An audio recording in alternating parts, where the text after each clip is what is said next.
দীর্ঘ ১৫ বছরেরও বেশি সময় পর বাংলাদেশে বইতে শুরু করেছে নির্বাচনী হাওয়া।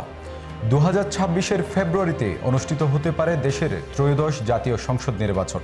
একদিকে এক যুগেরও বেশি সময় পর অনুষ্ঠিত নির্বাচন নিয়ে মানুষের মধ্যে আগ্রহ ও উত্তেজনা, আবার অন্যদিকে নির্বাচনে দেখা মিলছে বেশ নতুন নতুন মুখ। কেউ রাজনীতিতে নতুন, আবার কোনোটা দল হিসেবে নতুন।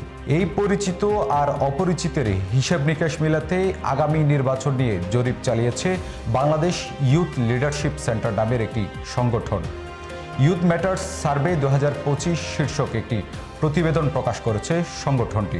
প্রশ্ন উঠে, জুলাই আগস্ট আন্দোলনের পর নতুন বাংলাদেশের তরুণদের কাছে কে এগিয়ে, বিএনপি জামায়াত না এনসিপি?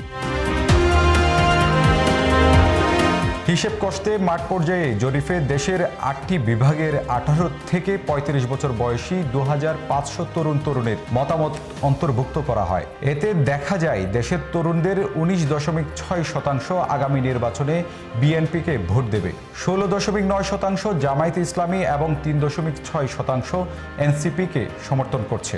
জরিপ বলছে ৯.৫% কার্যক্রম নিষিদ্ধ আওয়ামী লীগকে পছন্দ করে।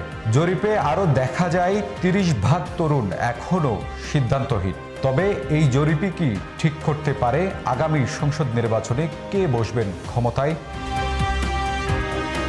দীর্ঘ সময় ধরে রাজনীতির মাঠে অনেকটা কোণঠাসা হয়েছিল বিএনপি জামায়াত। আবার জুলাই আগস্ট আন্দোলনের পর নতুন রাজনৈতিক দল গঠন করেছে আন্দোলনের নেতৃত্ব দেওয়া শিক্ষার্থীদের একটি অংশ। বিএনপি জামায়াতের রাজনৈতিক অভিজ্ঞতা বেশি হলেও আন্দোলনের নেতৃত্ব দেওয়ার কারণে এনসিপি তরুণদের কাছে অনেকটা জনপ্রিয় হয়ে উঠেছে। তবে রাজনৈতিক এই চালে কে কতটা পারদর্শী তা বোঝা যাবে ত্রয়োদশ জাতীয় সংসদ নির্বাচনে।